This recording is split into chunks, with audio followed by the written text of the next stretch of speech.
And then, yung potential future nito, yan guys, makakabangon ka din. Pag natapos itong mga problema mo, magmamature ka, no? You will gain knowledge, maturity, insights, no insights, ganyan. Malaking maitutulong nito sa experience mo, and you will keep on going, guys, no? Hindi kayo susuko. Talagang, tsaka parang mas mag-aalab yung puso niya na okay na lang, pasan ko to, anong next, 'di ba? Parang ganoon, parang magiging ready ka sa bagong chapter ng buhay mo.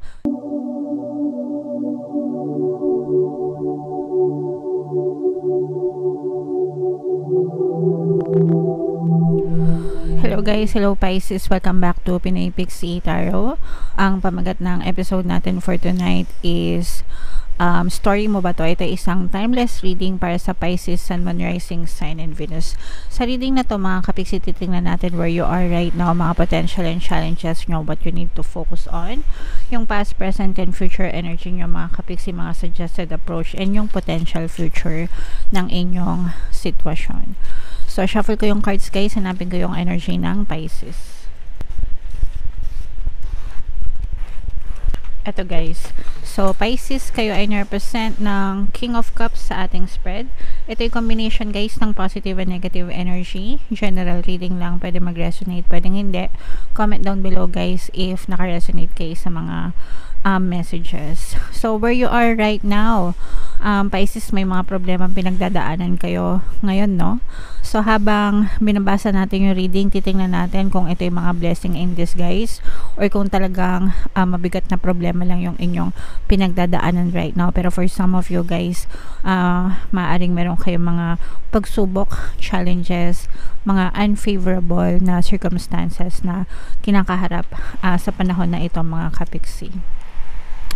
Yes, this is potential guys, no? Ibig sabihin nito, you will celebrate success. Malalampasan nyo itong mga pagsubok na to. And actually, itong pagsubok na to mga kapiksi, nagiging bahagi yan para mas maging strong kayo, mas maging malakas, and mas maging matibay yung pundasyon nyo sa buhay mga kapiksi. Diba sometimes kasi, or most of the time, kapag naka-experience tayo ng mga problema, nagiging mas matatag tayo, nagiging mas malakas tayo, 'di ba? After ng mga challenges na 'yon, after ng mga problema na 'yon. So, ganun yung maaaring yung ma-experience mga kapiksi, yan yung potential na dala-dala nito mga pagsubok na pinagdadaanan nyo. What you need to focus, you have to focus on yourself, and wag nyong, sometimes kasi kapag nagkakaroon tayo ng problema, 'di ba, parang nawawala yung belief natin yung sa sarili natin, yung iba na panghihinaan ng loob, yung iba nawawalan ng self-confidence, 'di ba? May mga ganun eh. So, you have to focus on yourself pa rin, mga kapiksi, okay? Kumbaga, problema lang yan, don't take it too personally, okay? Huwag nyo masyadong personalin. Lahat naman ng tao dumadaan sa mga pagsubukan, sa mga challenges, so you're not different, and wag mong hayaan na mawala yung paniniwala mo sa sarili mo, and you just have to focus on building the right momentum for yourself mga kapiksi. Okay? Yung past energy nyo, mga kapiksi, this may be, pwedeng karma ito, no, na pinagbabayaran nyo. This may be due to a karmic debt, mga kapiksi, kaya nagkaka-experience kayo ng ganitong klaseng mga pagsubok, pero malalampasan nyo rin yan, and kumbaga parang mababayaran nyo rin itong mga bad karma na to, or itong mga karmic debts na pinagdadaanan nyo. Very important na manghingi kayo ng tawad, especially if feeling nyo meron kayong mga naagrabyado. Humingi ng tawad, mag-sorry, o kaya magdasal kayo, mag-sorry kayo. Sometimes may mga kasalanan tayo na nagagawa na hindi tayo aware din. So magdasal kayo, humingi kayo ng sorry, and humingi kayo ng protection and gabay. And also mga kapiksi, kawang gawa, no? Kawang gawa yung pinaka the best para mabayaran ninyo yung inyong mga karmic debts, mga kapiksi. And your greatest strength, mga kapiksi, hindi ka nag-iisa, no? Kasi may katulong ka. Kumbaga, especially kung may jowa ka, or meron kang asawa, partner, specific person, lover, ganyan. So, sila din, parang sila yung nagiging sandalan mo. Sila yung greatest source of strength mo, kapiksi, okay? Kaya, nalalampasan mo yung mga pagsubok, kasi hindi ka nag-iisa, may tumutulong sa'yo. So, good job ka dyan. Kapiksi, dapat i-value mo rin sila, guys. And in the near future, guys, parang medyo matagal pa, hindi pa ito agad-agad mare-resolve itong pinagdadaanan nyo kasi parang magsa-cycle pa kayo dyan. Nakakulong pa, kumaga parang matatrap kayo dyan for the time being. Kita nyo naman, di ba, parang nakakulong siya.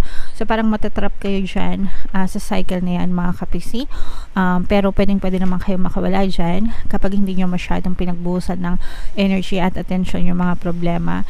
Instead, you focus on your desires, focus on what you want to happen, focus on the solution, mga kapiksi. And malalampasan nyo din yung mga problema na yan. Maybe not in the near future, pero malalampasan nyo rin yan, mga kapiksi. Okay?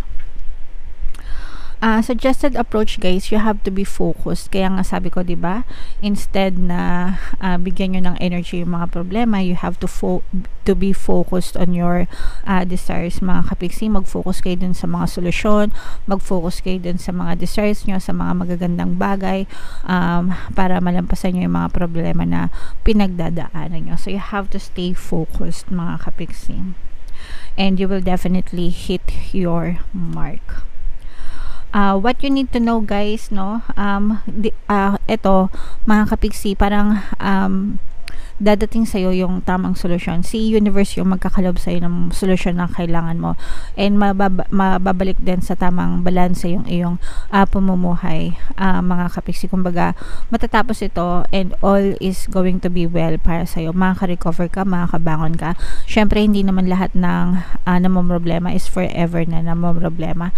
So, makakatayo ka rin, mga kapiksi, and aalalayan ka ni universe, at saka may mga taong aalalay din sa'yo. Especially kung ang problema mo ay sa pera, sa salapi, ganyan, maraming tutulong sa'yo, hindi ka nag-iisa. So, i-mind mo na yan sa comment section, mga kapiksi, no? Mind helpful people, ganyan, mind help from the universe, mind solution to the problems, yan. I-comment nyo yan sa baba if ever man na nakaresonate kayo para talaga ma-experience nyo yung mga solusyon na yan, mga kapiksi. Ayan, your hopes and fears. This is hope, no? Sabi ko nga, the universe will give you a helping hand. Lalo na kung pera ang problema nyo, dadating ito sa inyo, dadating ang solution sa inyo, may tutulong sa inyo. Hindi man mabilisan, maybe not in the near future, pero paunti-unti yan, guys, no? Makakarating yan sa inyo, yung tulong, paunti-unti, malalampasan yan. Ang importante is, huwag kayong mag-give up. Don't give up, just take one step at a time. And be grateful sa mga nare-receive yung blessings, no matter how big, no matter how small, malalampasan nyo rin yan. Okay? And then, yung potential future nito, yan, guys, makakabangon ka din.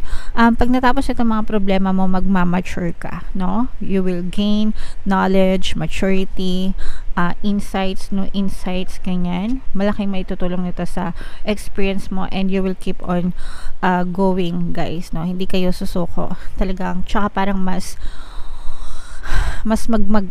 mag-aalab yung puso niya na okay, nilampasan ko to, anong next, diba? Parang ganun, parang magiging ready ka sa bagong chapter ng buhay mo, and parang walang hindi ka na kakayanin, lahat malalampasan mo in the near future. So, i-mind yan, mga kapiksi, no? Sa comment section, mind maturity, mind knowledge, and itong mga tulong na to, mind help, ganyan, from the universe, i-comment nyo sa baba para ma-experience nyo yung mga solusyon sa inyong problema. Okay?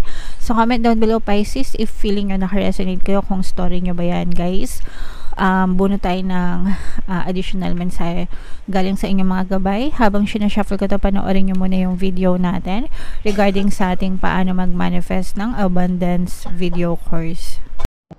Kapiksi, sawa ka na ba sa mga struggles at hirap sa buhay mo?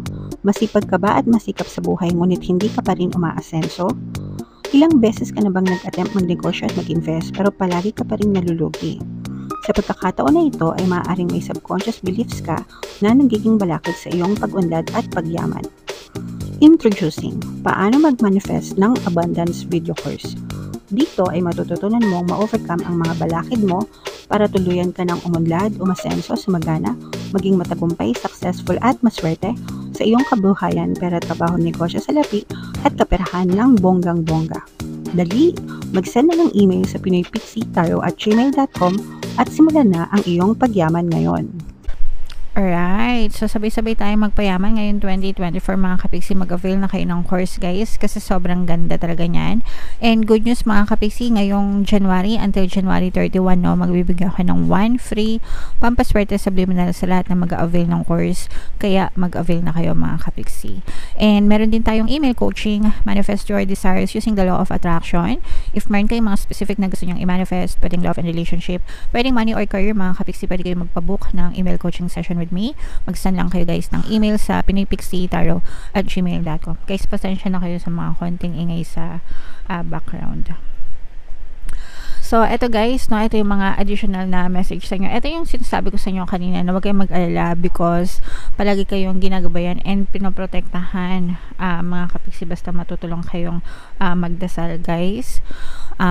You're always being guided and you are always being protected mga kapiksi. No, lahat tayo, bawat isa sa atin may mga gabay tayo and ang number one role ng mga gabay natin is gabayan tayo, kaya nga gabay yung tawag sa'yo, at protektahan din tayo mga kapiksi. So wag na wag kayong magpapabaya sa inyong mga pagdadasal guys. And eto guys, sobrang ganda nito because meron tayong golden opportunity. So pagkatapos nito mga pagsubok na to, nitong mga challenges na to, diba sabi ko nga sa inyo guys, dadating din sa inyo yung mga solution sa mga problema nyo. For some of you, pwedeng mga golden opportunities eto, no, kumbaga parang opportunity na dadating sa inyo, tapos pwedeng sila yung maging solusyon dun sa mga problema na pinagdadaanan nyo mga kapiksi. Okay? So, pagdating sa opportunity guys, pag-aralan yung mabuti, di ba? Gamitin ng utak, maging responsable sa sariling pamumuhay, huwag kayong basta-basta magpapapaniwala. I mean, okay lang na mag-invest, diba? Okay lang na sunggaban yung mga opportunity, pero pag-aralan nyo muna ang mabuti, diba? Sometimes bigla na lang yan dumadating, kumakatok mga kapiksi kapag pinagbubuhusan nyo ng attention guys. So you always need to pay attention to the signs na nakikita nyo sa paligid nyo guys. Okay? So i-mind nyo ito guys, mind opportunities, mind protection, mind gabay sa comment section mga kapiksi, para talagang ma-experience nyo siya sa inyong physical reality. So, yan ang reading mo Pisces. Comment down below kung story mo ba to, if naka-resonate ka ba dyan guys. Comment down below, no? And yung mga pinapamind ko sa inyo, i-mind nyo yan. And ito yung ating mga pampaswerte subliminal guys, pakinggan nyo para talagang umundad ang buhay nyo ngayon 2024. And ito naman yung ating success stories ng paano mag-manifest ng abundance video course. Click here to subscribe guys, and click here to join our membership program. Thank you for liking, sharing, and subscribing. See you again next time. I love you all guys. Have a nice day. Bye-bye.